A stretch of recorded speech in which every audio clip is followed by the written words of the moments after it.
somebody come around with the mic, and between Jeff or I, we will do our best to answer your questions. So we're going to talk about some different scenarios for students leaving your district. So primarily transferring out. So here's kind of a list of the items we're going to cover today. We will talk about dropouts as well. Very, very popular topic. All right, so who here's dealt with an expected transfer before? Who's gotten a dropout because they didn't deal with an expected transfer? So someone did. Okay, so hopefully after today that won't happen again. All right, so we're going to start with talking about errors 6, 5, 7, 8. So I'm going to go ahead and we're going to bring up our UAT site here. We're going to take a look at this. So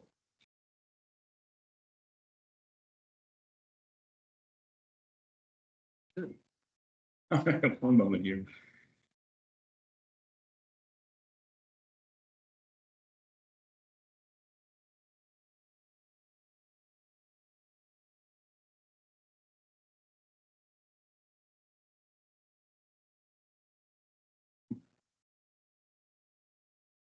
If it's actually a technology problem, please don't throw things at me. There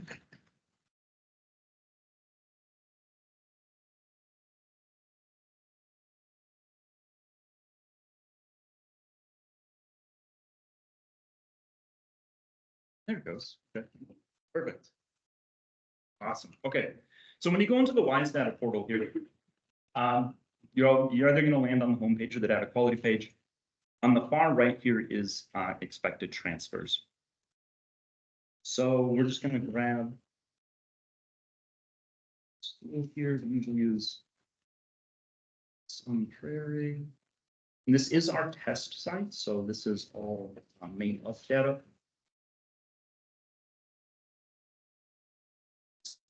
So expected transfers are year specific. So when you're going in to look at these, make sure that you have the correct year selected. There's two places that the expected errors transfer, the error or the warning will show up here. It will be in here, but if you've dealt with these before, and especially during the snapshot, there's a lot of information on this page, so it might get lost.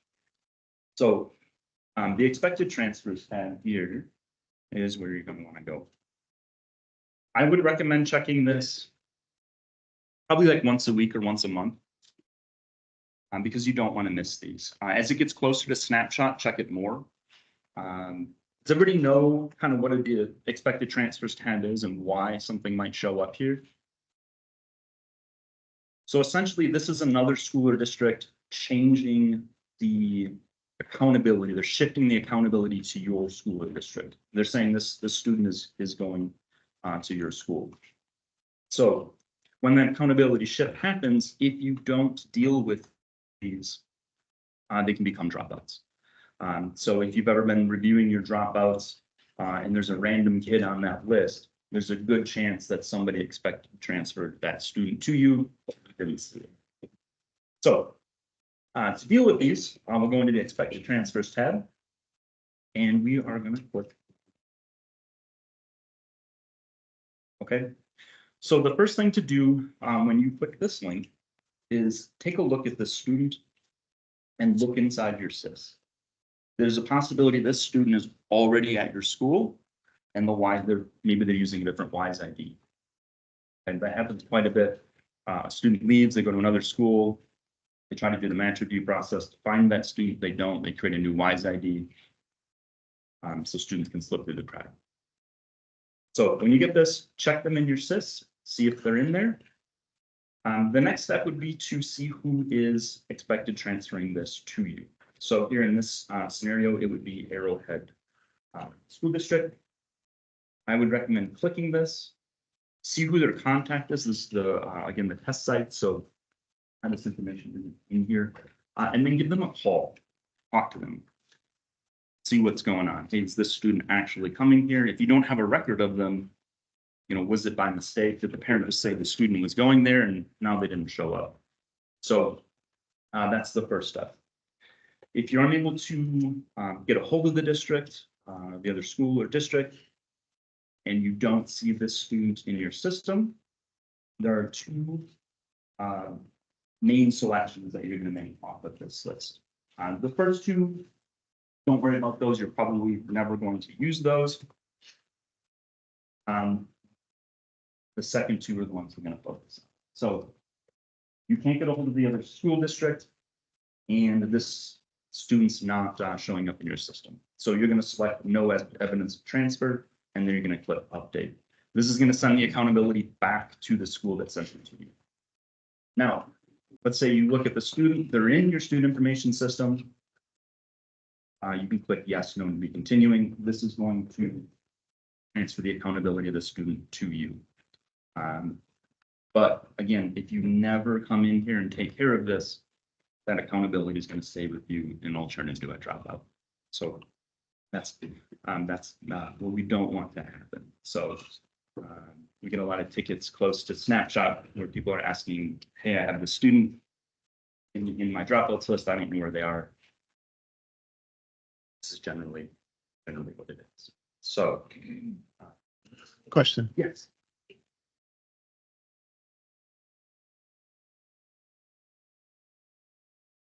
Yep, so we're going to talk about it a little bit, but essentially, that's a good question though. So essentially, you're really only going to use ETC, the expected transfer, like 1%. So, and we'll kind of cover some scenarios on that in a little bit, but generally you're going to use TC. You'll have contacted the other school. You've been working with the parent. Hopefully the schools are working together and information is being sent over on the students. That's the ideal situation here. So hopefully happy path. That's all happens. So a couple of things here with this particular pair. We're going to bring up our KBA list here.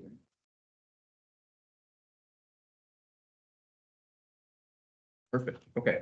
So this is one of our robust KBAs. Does everybody use the KBAs when they're working on errors and warnings? Not seeing them at the end. Okay. All right, there we go. Perfect. So this is one of the more robust KBAs we have. This has screenshots and a walkthrough on how to deal with this. So in the event that you find yourself in a situation you're not sure what to do, you can always put in a help ticket, but we have some great information here to walk you through basically what we just did in the live demo. Yep, it'll be the error code. So when you are in the portal here, so you can type in the message code. And just like WiseDash, when you do this, when you do a message code, you do have to click off or okay. So again, with your errors and warnings, you're going to click the little down arrow here. This is going to show you the students that are the students, or if it's a facility, whatever is affecting or in the error will be listed here. So this blue hyperlink will take you to that KBA. If for some reason that blue link doesn't work, it's very rare. There's another link here as well. And then to go to a student details, here you can bring up the student as well. So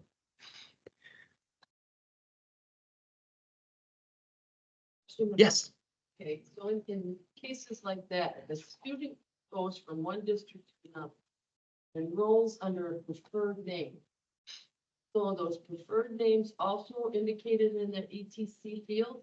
Well, and I know you can go into WISE and look to see if there's other names to see if it would match. But I can see using a preferred name, issuing a new WISE ID, if you know that type of thing. How is that coming into play in the ETC? It can be hard to catch those. Does the picture? What should happen is when the new district or new school goes through the WISE ID process and the match review, they should be, in theory, completing that process correctly and matching the student properly, and then the preferred name doesn't become an issue because the WISE ID match review was handled correctly. What sometimes happens is that the school or district does not do the match review properly, and a brand new WISE ID is created for that same student. And that oftentimes requires a lot of research. Sometimes there's a help ticket that would need to be created by either district or school to try to figure out what happened. And then DPI has the ability to take that new WISE ID that was created, merge it back into the old one. And so, but like Adam said, oftentimes that's hard to detect.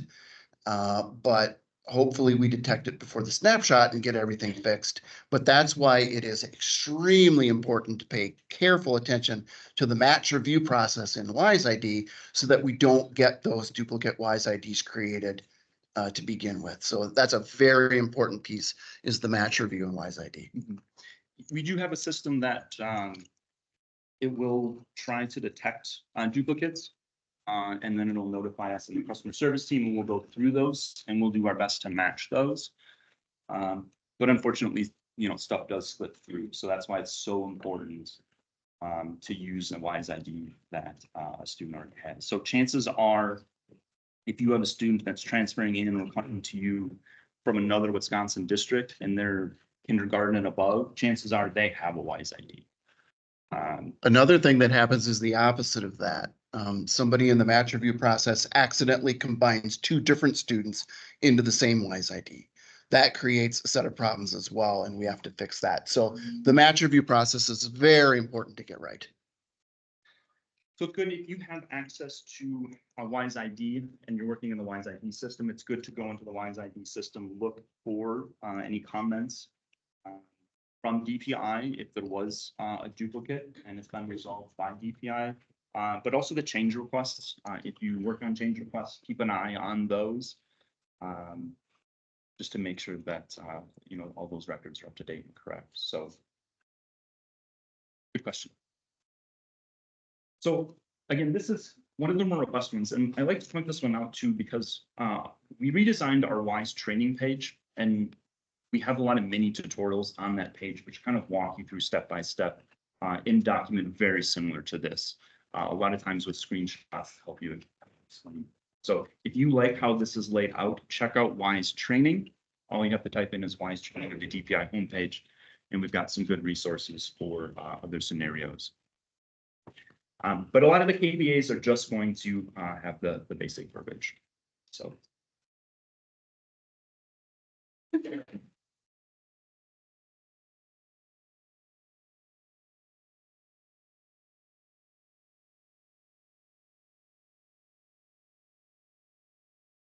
All right, so if you have a copy of this slide deck, the information we just covered is also in here.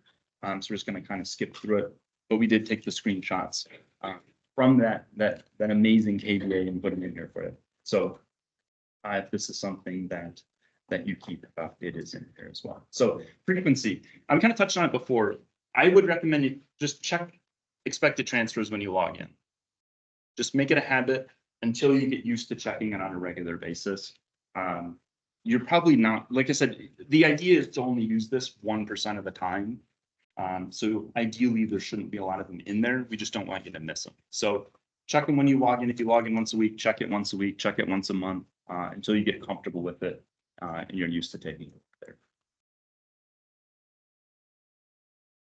All right. So if you're using the slide deck that was posted on our website, this slide is slightly different. We'll get it updated. But how to transfer or how to handle students transferring out of your district. So again, TC is going to be used for most transfers. Probably like 95% of them we're going to use TC. TOS will be used to confirm if you can confirm the student is transferred out of state or country. That's the only time you'll use TOS is if you have confirmation that they are indeed going to another school. Either out of the state or out of the country. This means you've had contact with that other school or district. Question. Yes. So we have a student who transferred out, Mhm. and then the student transferred out to another state, so we use TOS. Mhm. And then the student moved back Mhm. here. So the error, I guess the correction or how to fix it is telling us to change that to a TC. Yep, that's correct. Yep, so a lot of times in these scenarios, you're gonna update the exit types. So even when you use ETC as an example, that's just a placeholder until the student has either turned into a TC exit type or an ODO generally. So in this situation where they're using a TOS and transferring out of state, but then they come back, you would change that to a TC. Now, when you do update exit codes or your enrollment dates, make sure that data is making its way to the portal, okay? Some of the student information systems most of them push at a regular interval. It might be at night. That's when we run the validation in WISE data. It's also when WISE Dash runs its validation. So a lot of the student information systems do the same for the current year. However, the previous year, they might not have something like that set up. So if you're working on something for last year, like you're going back and updating some of those exit codes, make sure that data is transferring over. Make sure it's pushed over. And if you're not sure when that data pushes for the prior years, just talk to your SIS. Just say, hey, when do you send prior year data? The third thing too is find out how to manually push that data. They should have a process to do that. So in the situation where you updated it, push it over. I was just gonna say, to get back to your question, it may be that you want to track that locally, that the student did move out of state. And then, so by changing the TOS to the TC, you're kind of ruining your local tracking. But most SIS vendors have a way for you to, behind the scenes, map what is sent to WISE data so that you can put a code in locally that tells your school, this student moved out of state, but sends the correct code to WISE data, the TC, because there was a subsequent WISE data enrollment. So that might be something you want to check with your SIS vendor customer service to see if that's available to you, because sometimes you want to track that locally and that local tracking kind of contradicts with what needs to be submitted to WISE data. They usually have a solution for you where you can accomplish both. Yeah, as a school or a district, there's a lot of data that you're all collecting that we don't get. So there's a lot of data that just doesn't get sent. So in scenarios too, maybe you get a phone call from us during outreach and we say, hey, you're missing a large chunk of data. A lot of times it's just something that's not turned on to allow that data. So it's good to have a good relationship with your system, understand when things flow onto WISE data.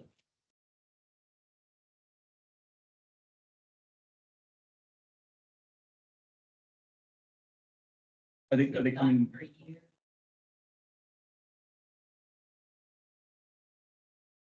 Oh, it's a Wisconsin student who is being a foreign exchange student in another country? Okay, that's different than a foreign exchange student from another country who's coming in to be a Wisconsin student. So, I'm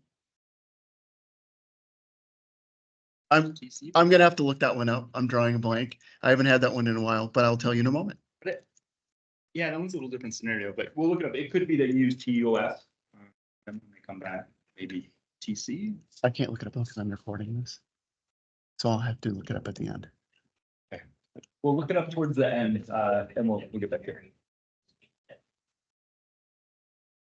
All right, so the idea behind all of this is to get the schools to talk to each other about these transfers so that nobody gets blindsided by dropouts, and then students don't slip through the cracks.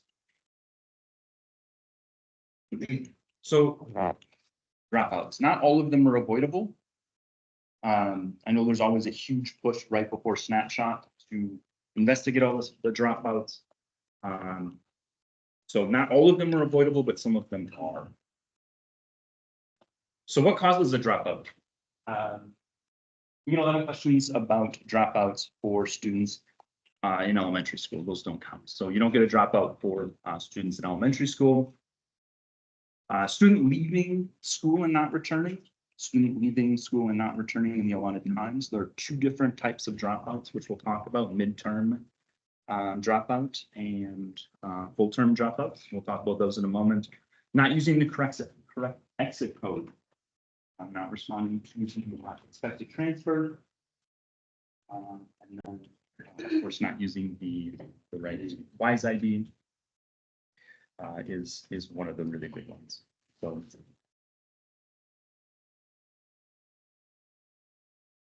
All right, so how to avoid these dropouts?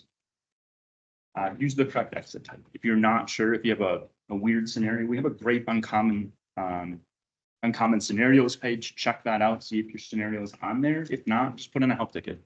We're more than happy to help you take a look at some different exit types to make sure that the right one is being used.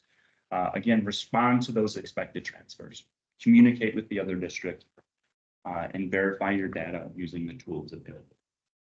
So, I'm sorry, I have another question. yes, go ahead. How can a new school not submit an enrollment in WISE data? There could be a couple of reasons. I'll let Jeff chime in too here. If the school is a private school and they don't have choice students, they may not have students in, they won't report their students to WISE data.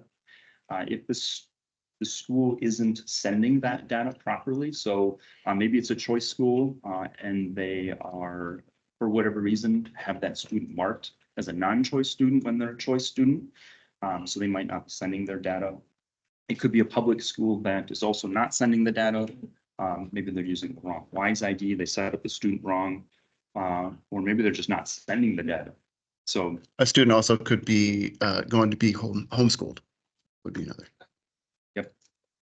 Yep. So again, with homeschool, we might cover it in here, but if they're taking 2 classes or less, they don't get reported to WISE data.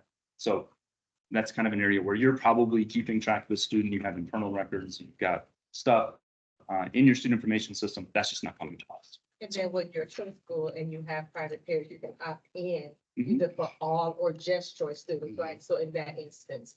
Correct. Okay. Yep. Yep. And sometimes when choice schools opt in, for some reason that data doesn't flow. So we do some outreaches to say, hey, we notice you're an opt-in school, but you don't have any students showing up. And as Adam mentioned before, if you're working in a prior school year, oftentimes your information system requires you to manually send that data. So the other school may not have remembered to do that. If we get a little time, we can circle back. Is everybody familiar with the home page in WISE data and the where on the home page in the portal you can see when the last time data is flowed? Okay, I'm seeing a lot of nothing. It's perfect. Perfect. That's a really good spot because you can kind of dive into the specific data types for past years to see when that's flowing. So if you're in this scenario, you can't figure out why that student's not showing up in your system, everything looks correct. It could just be it's not flowing. So if you kind of dig into some of those pieces on the home page, you'll see those dates on when it flowed over. Okay, so midterm versus full term dropouts. The easiest way to remember this is midterm is a student leaves midway through the school year, and full term is a student leaves after completing a full school year. Our system will calculate this, so you don't have to select a midterm or full term. It's just going to be an ODO. So here's an example of a midterm. So if we take the date, December 1st of this year, they have until the following school year's 3rd Friday of September to return. So in this scenario, that would be 9/20/24. It's 24 this year. Yeah, so this year, this 3rd Friday of September. So if they come back before this, they won't be a dropout. If they come back after this, so even if they come back on the 21st, they're back in school, you will still end up with the midterm dropout and the student back in your school. So it's important to track these down and keep track of these students. Full-term dropout. So last day of school, 6/27 this year, they have until the entire next year and the following 3rd Friday of September to return. So that'll be 9/19/25. So we give them longer on the full term. Again, if they come back on the, in this scenario, and they come back on the 20th, you'll end up with full-term dropout and the student back. Any questions on midterm or full term?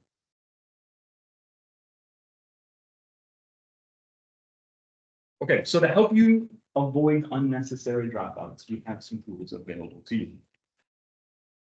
So if you're a choice school, you don't have access to WISE for districts. Unfortunately, this time, it's something that we're always looking at and hoping, but at this time, you don't. But there are some great tools available to choice schools that we pull out of WISE and we put in the exports in WISE data. Who's used exports in WISE data? gonna pretend everybody rose their hand. It's a little underutilized. It's really great for comparing data and downloading data. So, yeah, okay, so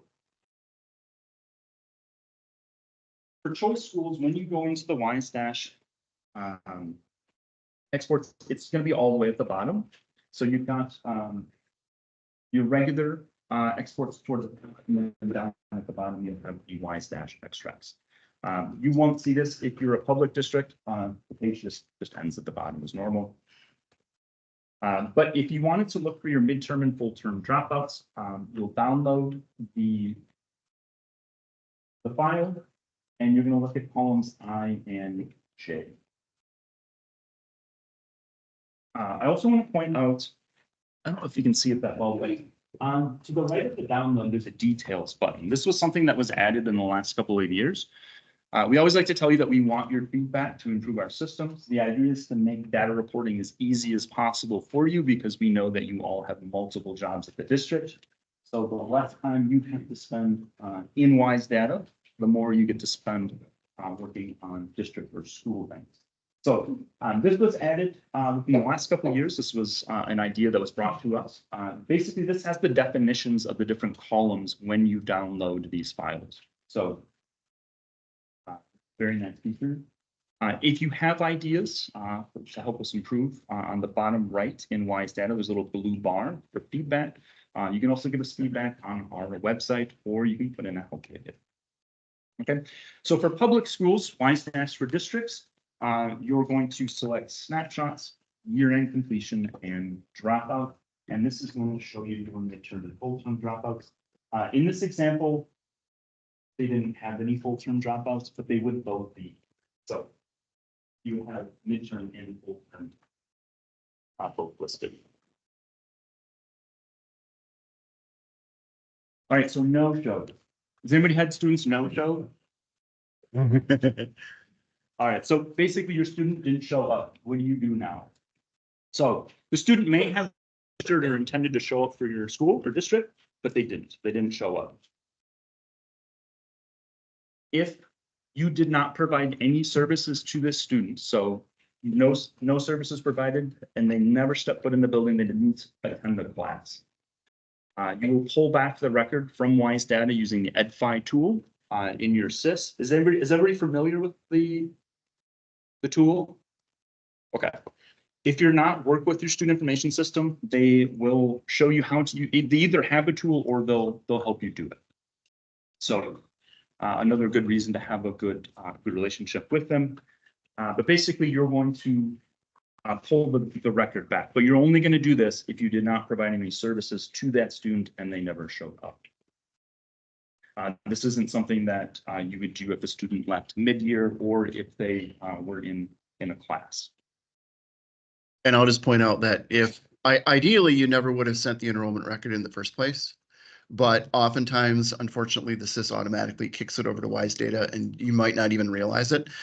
So there's an overlapping enrollment in your WISE data portal validations and you're like, what is going on here? That kid never even attended. Well, your SIS may have accidentally sent that enrollment record. So then you'd follow this process that Adam just described. But ideally, the enrollment would never have even come to WISE data.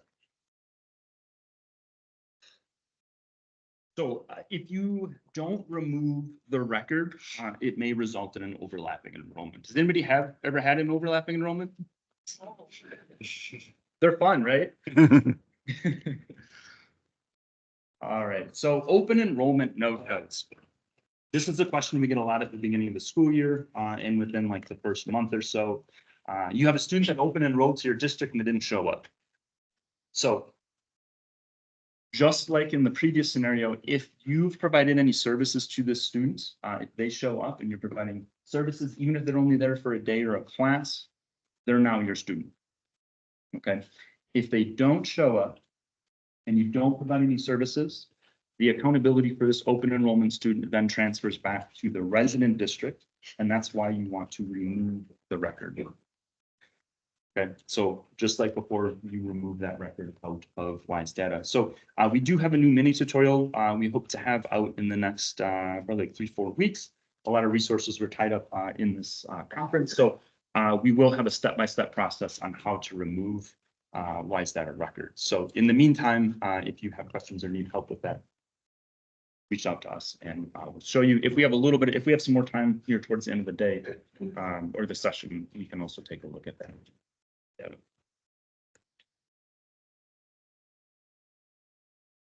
So that's a no-show in district versus so. Again, if you provided services to the students, they are no longer a no-show, they're a dropout. Now, if the student shows up at another WISE data reporting school, you can leave the exit type as TC. They've essentially transferred to another school. At that point, you want to remain to update your enrollment dates. If they were there and just disappeared and they showed up at another school, you may have to tweak those enrollment dates because it will generate an overlapping enrollment. Now, if they leave and don't show up anywhere else, they're most likely a dropout. However, it is possible that they went to another school and that other school missed them on the match review process and created a new WISE ID, which unfortunately, if it doesn't get found and linked, you could end up with a dropout. So again, this is why it's so important during that match review process.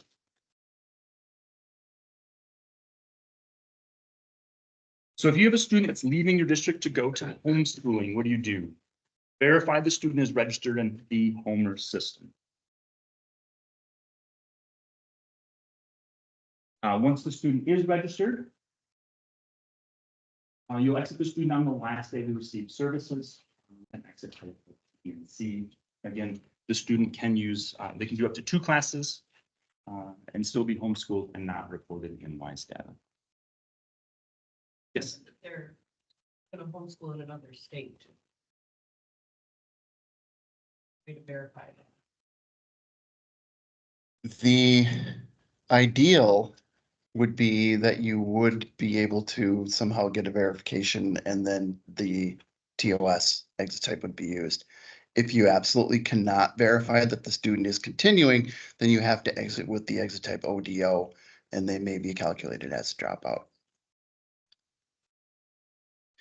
Nobody likes that answer, but unfortunately that's that. And it's easier said than done, right? You want, of course, you want to maintain contact and get the information, but in reality, that doesn't always happen. But there does have to be that verification. And if there's not, the ODO is the appropriate exit type.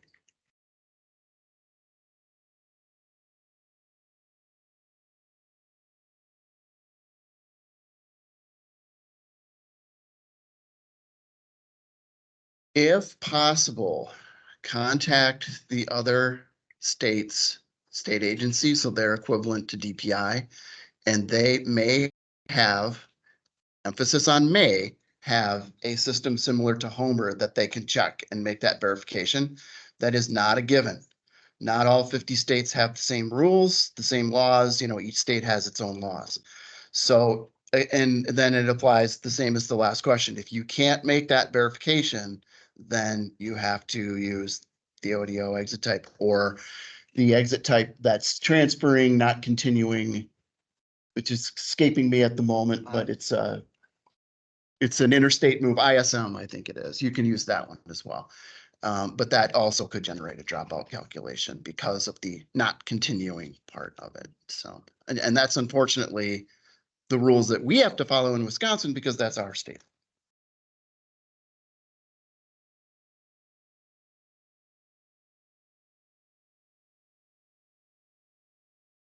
They want you to follow the process if it's an elementary student, but an elementary student that's in grade 6 or below is not calculated as a dropout for the purposes of report cards and accountability. So in a happy path, all of the students that are going to transfer out in this scenario do it in elementary school. Yes. So is that you're running for things within the United States, so if a student leaves your district, schooling in Canada or Mexico or whatever. you have to do your best. You have to do your best, and I realize it's not an easy task. I had a thought on something else. Oh, I was gonna mention that there's also an exit type for below compulsory age that you can use. So if a student is under age 6, they're not mandated by state law to attend school. And so I recommend that any student that is under age 6 that exits, you just automatically use the BCA, and then you don't need to worry about anything further because they're below compulsory age and the law doesn't apply in that situation. So that's my suggestion for those kids. Yes, if they're under age 6, even for special ed. Mhm. So I've never heard of the home system. I don't know if I'm the only person, but how do you get credentials for that or? Homer at a high level, and I'm not a subject matter expert on it, but at a high level, basically what happens is the parent registers the student in the Homer system. Homer is an acronym for something. It's not Homer Simpson or, and so the parent registers the student, and then DPI has a record that that student is being homeschooled. And that's really where the law ends, as far as I understand. There isn't a whole lot of follow-up that happens beyond that point. But a district or a choice school can request the information from Homer and verify that that student is being homeschooled. And then you can make the appropriate exit in your system. Thank you.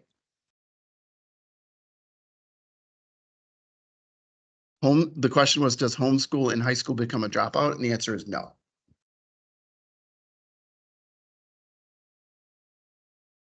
If they say they're homeschooling, the parent says they're homeschooling and that student is not registered in Homer, they are not officially homeschooling. They're in Homer, so you exit the student with TNC and then they're exited out of your graduation cohort and everything.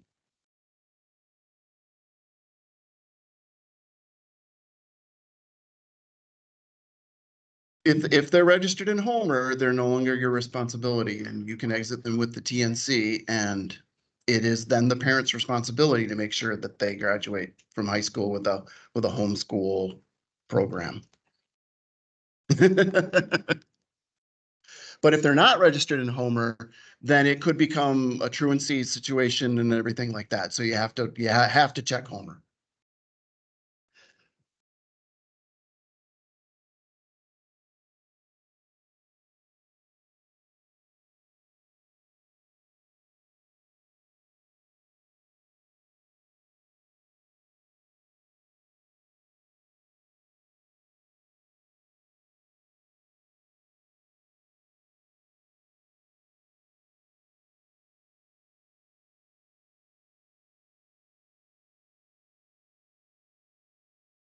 For the people on the recording, and then I'll just repeat this back to make sure I'm understanding the question correctly at the same time.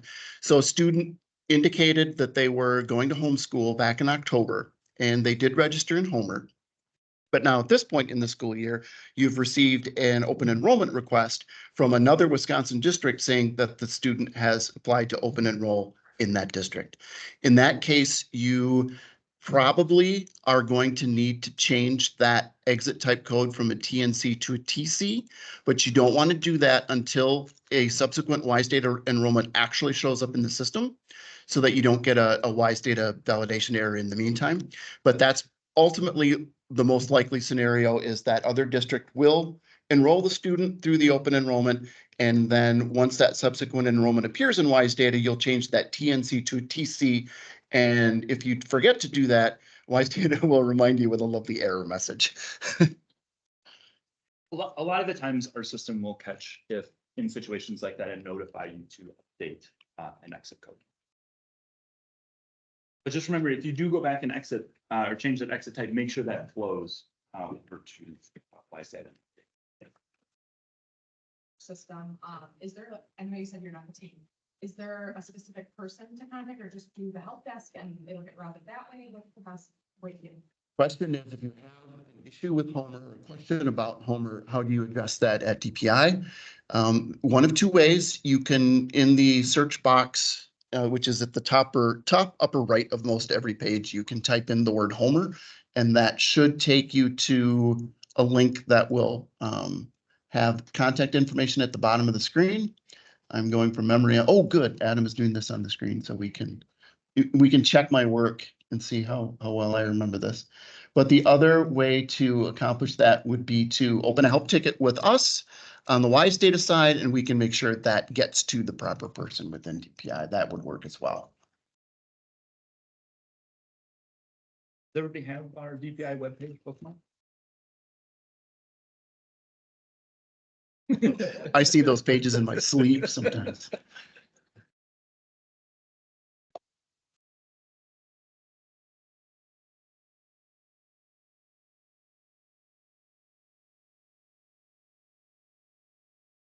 Okay, so your student is leaving for a private school, so non-choice. This means that the private school your student is leaving for does not report to WISE data. So choice schools, again, if private schools don't have any choice participants, and they're not going to have any students in WISE data. So in this scenario, you're going to use TNC. So if they're leaving to go to a choice school, I was just going to say that the reason that is so important is because if you use the TC exit type code instead of the TNC, that tells WISE data that they are expecting a subsequent WISE data enrollment. That subsequent WISE data enrollment then doesn't show up, and that student could be calculated as a dropout. So that's why it's super important to make sure that if it is a scenario where the exit type TNC is appropriate, that you do use that exit type so you don't get a dropout calculated mistakenly on that student. if you're not sure, just help ticket. We would much rather help guide you on the correct exit type than you get a dropout. Okay, so your student's leaving for a choice school. You can verify that the school is indeed a choice school in the school directory. Verify the student is a choice participant. Again, some choice schools report all students, and some only report choice participants. So just because they're going to a choice school doesn't mean they are necessarily a choice participant. If the student is a choice participant and will be reported in WISE data, you'll use TC. If the student is not a choice participant, they will not be reported in WISE data, so you will use TNC. Virtual students. So if your school has virtual students, the expectation is that you're going to report them as new. So just like a regular student in the brick and mortar building. However, if the student is attending virtual school non-affiliated with your district, please work with them to make sure that they are being reported between the two. And we'll talk about RVAs in just a second because those come up quite a bit in this scenario. Also, when reporting attendance, most virtual students will have 100% attendance. Most virtual schools will have 100% attendance for all their students. So rural virtual academies. If you have students going to the rural virtual academies, please work with them to find out who is reporting the students the first year. There are two different types of contracts for RVAs. You want to work with them to find out which one you have with them and who is reporting those students for the first year. Sometimes you will report them, sometimes they will report them. The subsequent years, you will be reporting these students. So if you don't have any information from the RVA on your students' attendance, reach out to them, work with them, and get that information. They should be sending that to you. All right. We're not going to read too much through these, but they are here for your reference. These are the two different types of RVA partnerships, affiliated and invested. I'll also say that there are other multi-district charter schools that are virtual other than RVA, and the rules would apply in the same way. RVA is a great example because I think they're the biggest, but you may run into others that are set up in a similar way. And your district, if you're a consortium member of that multi-district charter school, then after that first year, for sure, and maybe even during the first year, you would be responsible for reporting the students just as if they were in a brick and mortar school. You would have your own school code in the school directory for that school and so on. And again, a help ticket with us will help you walk through that if you have questions about how to report those kids.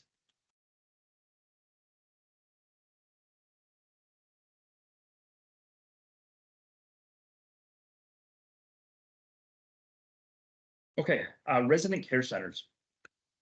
So resident care centers special requirements for YSAT enrollment. If a student has a current active IEP and is placed in an RCC by court, then the student will remain actively enrolled in WISE-DANA through district of residence, although the district of residence may change. So if you find yourself with some of these students, or you have some of these students, and you're not sure, reach out and we'll help you, help guide you on what to do and how to report.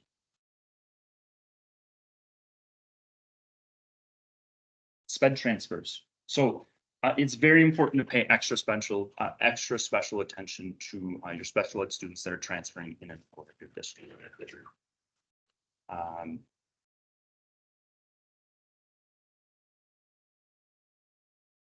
Make sure that the SEPA dates align with their enrollment dates.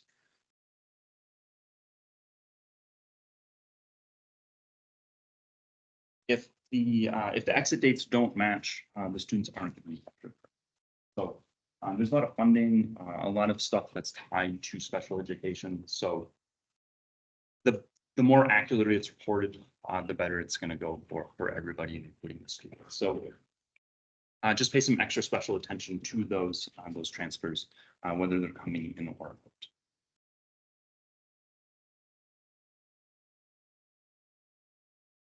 Okay, so summer school is not reported in WISE data. The only time you would ever report classes in the summer is if you have year-round schooling. So students transferring in the summer may need to be investigated to ensure the correct exit type is being used in the prior year's enrollment. If a student receives their diploma due to completing the summer school, their HSC exit and diploma are backdated to the prior year's enrollment record. Any questions on that part of it? I'll make an important clarification on that. When a student completes their requirements for graduation prior to the start of the next school year, that's when you can backdate it to the previous June. If they attend even one day in the next school year, then you have to count the graduation in the next school year. And then they'll be considered a quote unquote fifth year graduate instead of a 4-year graduate. So that's very important. It's written in the state law that way. They have to complete their graduation requirements before the first day of school of the next school year.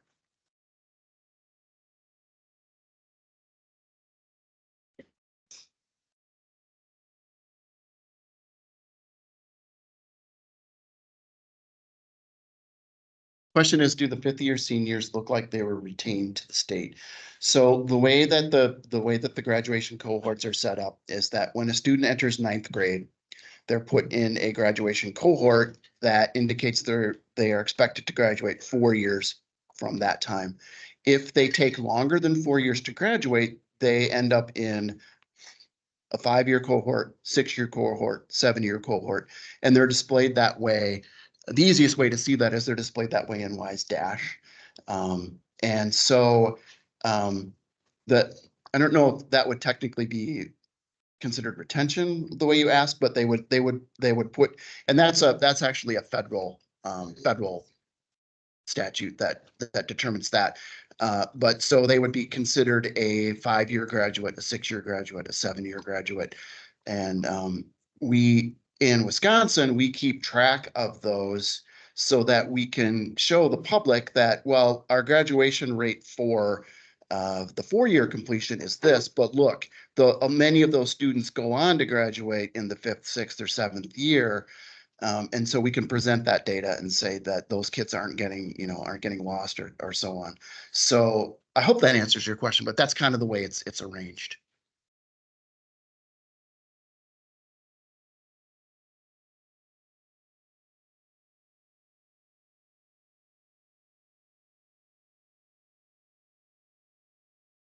Mhm.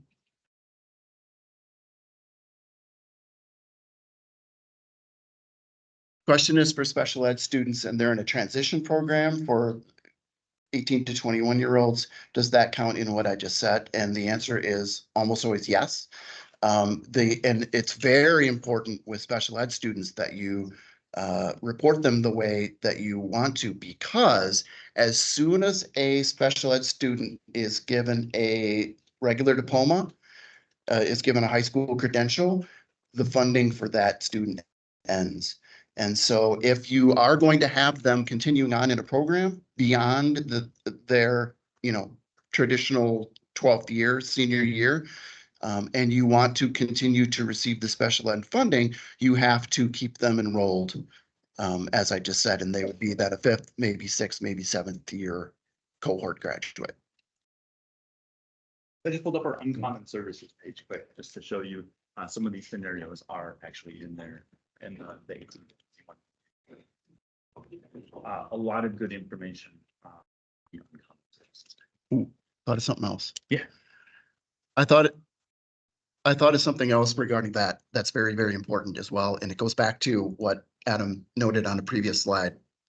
And that is the special education exit date must match the enrollment exit date, or that student will, when they do finally get their credential, will not be counted as a special ed graduate because the CPRA special ed record did not match the exit date record. If the CPA ends early, the system does not see the student as a special ed graduate. So it's very important to pay attention to that, especially if you have a third-party special ed vendor. That seems to be sometimes when that happens, not exclusively. And I'm not trying to badmouth the third-party vendors, but sometimes they don't match up. The dates don't. So please make sure that your enrollment exit dates match your CPA exit dates so that those students at the end of the year, especially when they're graduating, are counted as special ed graduates. That's a very good point. We always get a lot of tickets around that time of the year when something like that happens. So.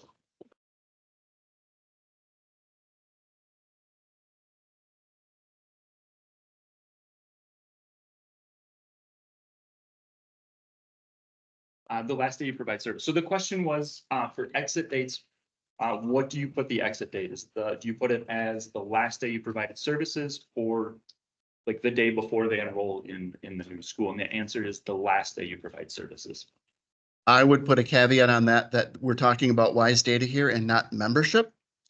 So if the question would be regarding membership and when you put the enrollment exit date in, if that's a thing in membership, we don't know on the WISE data side always. So please ask the school financial services team at DPI, and because you may need to report things differently in membership than you report in WISE data.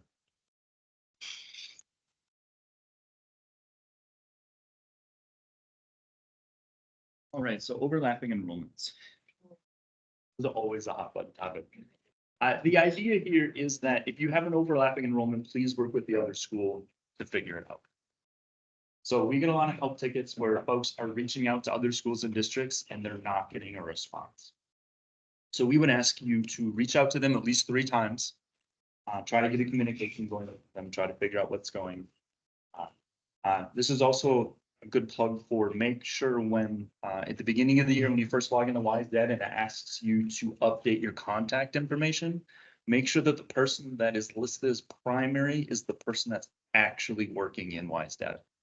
So if you have a district admin or a principal or some teachers that want to have access to WISE Data, they should be listed as generic. You can list as many generic as you want, but we would really, really recommend that primary and secondary those are the folks that are actively working in the system. Because during overlapping enrollment, that's who they're going to call. So a lot of times if you're calling somebody, you're not getting a hold of them. It could be that the contact information hasn't been updated, or it could be somebody that could be a district admin or a principal that, they're not in WISE Data and they don't know why you're calling. So hopefully they would call you back, but just make sure that the contact information is up to date. So try to contact them 3 times, try to work with them. In the event that they are not responsive, you can put in a help ticket in DPI. We will do our best to reach out to that other district and try to get the communication going. We'll let them know the situation. the student and what's going on. However, we can't really force them to contact us back either, unfortunately. Yes. So I Wisconsin school did that. If you stress to people that state schools, we do our reporting for them. Yes. This is the state number, and I have a list of school districts that I keep on reaching out to. Finally get it resolved in the following year, but back on, overlapping enrollments. So if I fail on getting results, I can send you the list. Oh, that was great. How many are on this list? 5 to 6. We're small. Yeah, that's not bad. Yeah, that's, We're small. I was gonna say if it's 100, we'll Yeah. just have someone else here take it. Any volunteers? For people on the call, I just want to make sure that they hear that so that people watching this later understand that. So for the state schools, the Wisconsin School for the Deaf and the Wisconsin School for the Blind, they are going to report those students to WISE Data, not the resident district. And so please don't report those kids as the resident district so that you can avoid those overlapping enrollments. And then they don't need to send us their big long list for us to contact. But yes, reach out if you've tried and they're not, we'll do what we can. Ooh. Oh, yep. I always have to wait. I have to wait a couple seconds for the mic to turn on when I think of something. That also applies for the CDEB schools. I can't remember what CDEB stands for. There are county schools for special ed students, and there are a couple of them in the state that, and so those would also report their students to WISE Data, not the resident district. And that is also a scenario that often creates overlapping enrollments. Mhm. Yeah, if you find yourself in a situation, if you're not sure if you should be reporting or someone else, just reach out. We're more than happy to provide some guidance. So. All right, so here's those exit types. These are on the website. You can just type in exit types on the DPI page, and you'll get our wonderful list here. That talks about the different types. So we've covered a good chunk of these. I do want to make a quick note on the compassion exit, which I will let actually Jeff talk about here. So compassion exits are rare, but they are important if the situation applies. And if you have a question about whether or not a student should be issued a compassion exit, please direct that to myself, Jeff Perry. I'm actually the person at DPI that kind of handles those situations. But this is a situation where if a student is taken by ICE, if they're in certain situations where they're in a drug or alcohol or mental health facility, if it's a situation where there is an extenuating circumstance that the student is in a very bad situation and they need to be exited for that reason, there may be a compassion exit that can be issued so that the student is not counted as a dropout and so that they are noted that that is their situation. So it doesn't always work out that that applies to the student, but it's always good for you to ask in case you think it might. So if you have a student who's in, maybe they have a terminal illness, maybe they have a really bad situation, please open a help ticket, direct it to my attention, Jeff, and I will review the case with you and see if it meets the guidelines for using the compassion exit. And we always hope that we don't run into those, just like the code that's up there, the DE code for death. We always hope we don't run into those, but we do, unfortunately. So please open a help ticket and ask if the compassion exit might apply to your situation. Yeah, this is the one scenario where before you use this code, we would ask that you just reach out so we can make sure it's appropriate for the situation. And Jeff is very good at providing the guidance. Yeah. How do we treat that as far as the exit then, or is that a district? Change their attendance? Yep. So it would be district level. District attendance is all district level, so we can provide a little, a little bit of guidance here and there. But it comes down to you. So you could exit the students, and then, re-enroll them when they come back. That's one option. The other option is you could leave them, enrolled and mark them absent, for the days they're out. In rare cases, the district actually provides services to the student when they're in a facility like a hospital or something like that. But you have to be careful because just providing homework does not constitute providing services. So you have to actually have, a teacher going and things like that. But it's more likely one of the two scenarios that Adam mentioned.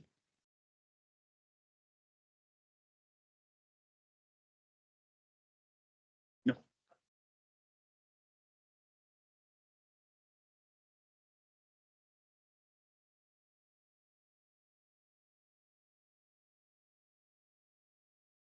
Yep, TC. Yep. Did everybody hear that one? No? I didn't. Okay, you guys. Okay.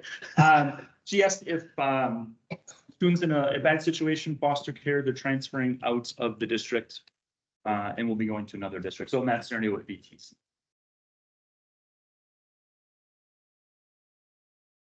If they don't show up at the other district, unfortunately, it would be ODO, but happy path, they're gonna show up.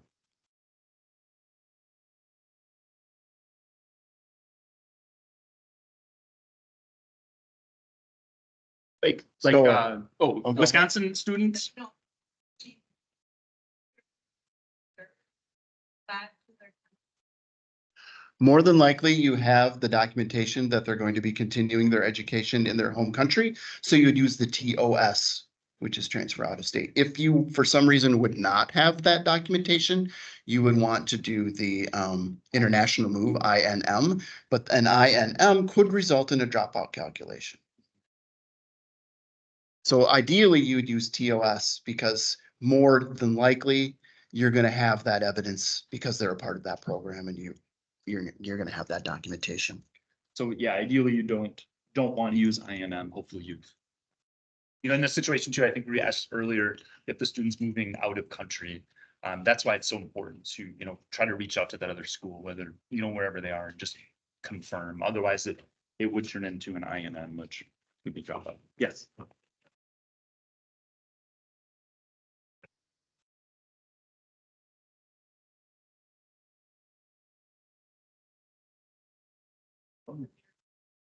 Question is, what if the student finished their schooling in their home country and then they come to the United States?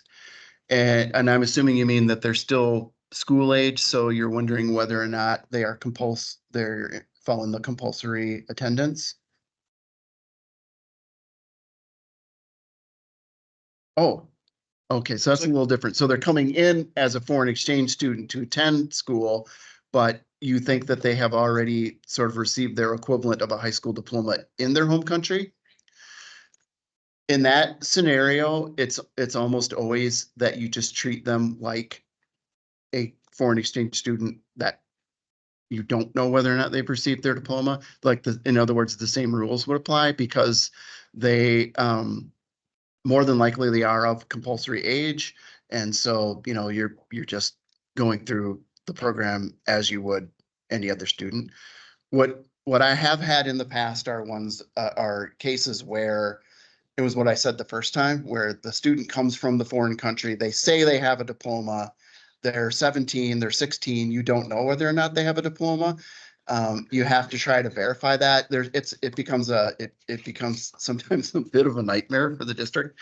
Thankfully, it doesn't happen terribly often, but because our law says that if the student is 16 or 17, they have to attend public school unless they have received a diploma. Getting evidence of that diploma sometimes is not so easy because they obtained it in another country, but you have to try. And there are people at DPI that can help with that if you ever come to that. So that's what I thought you were talking about the first time, but turns out your question was way easier than that. I should have just waited for you to finish.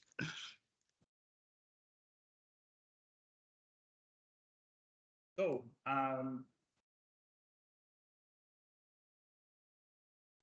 just some helpful resources in here, knowledge-based articles, Everyone's using them, so that's great.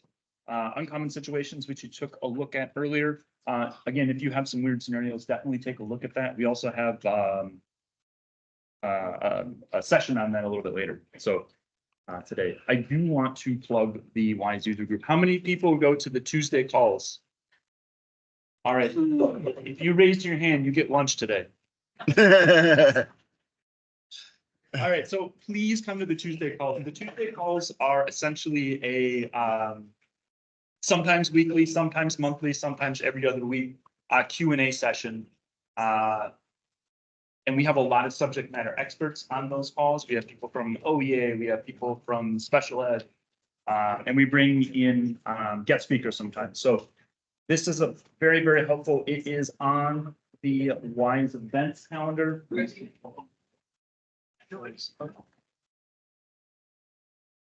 Here, and it's not. Okay. WISE events calendar though, it'll be on there. And then lastly, we'll get you out of here in just a minute. No lunch is next. There we go. Okay, just feedback, feedback to the conference, feedback to the session. We like to hear from you. Other than that, if you don't have any other questions, you can head to lunch. If you do have questions though, feel free to stay or come up to the front, and we will help you out.